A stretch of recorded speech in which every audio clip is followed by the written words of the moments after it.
Il-proġett propost minflok is-sit tal-ITS f'Pembroke ġie approvat mill-Bord tal-Awtorità tal-Ippjanar b'4 voti favur u 3 kontra. Qabel ittieħed dan il-vot iċ-Chairman tal-Awtorità tal-Ippjanar Vince Cassar, iċ-Chairman tal-Awtorità għar-Riżorsi Ambjentali Viktor Axaq, Joseph Bringat u r-rappreżentant tal-NGOs Annick Bonello batu nota lill-Bord biex jinformaw li ddeċidew li jirtiraw mis-seduta. L-Avukat Chris Cilja wkoll irrekkuża ruħu minħabba potenzjal ta' konflitt t'interess.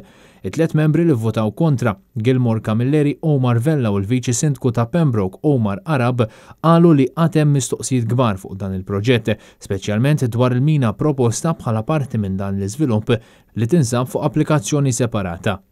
Dan il-proġett kien approvat f'seduta tal-istess bord lura fl-2018, iżda ntbagħat lura l-tibdil fil-pjan fl-2019 wara li qorti sabet li Matthew Pace, wieħed mill-membri tal-awtorità li vota favur il-proġett kif propost oriġinarjament, potenzjalment kellu interess finanzjarju. Aktar tard, din l-applikazzjoni ġiet irtirata u l-koboru l-iskala tal-iżvilupp tnaqqas. Il-proġett li ġie approvat issa jinkludi lukanda ta' 12 il-solar u 2 torrijiet residenzjali ta' 17 u 18 il-solar rispettivament.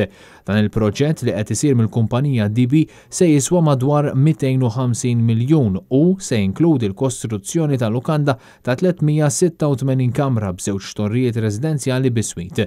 It-torrijiet residenzjali se jakkomodaw 179 appartament. Taħt il-lokanda u inkorporat fil-kwartieri ser jinbena kumpless ta' xiri li jkun aċċessibbli minn 3 entraturi. Fil-proġett ġew assenjati 7,000 metru kwadru ta' spazju miftuħ għal pubbliku.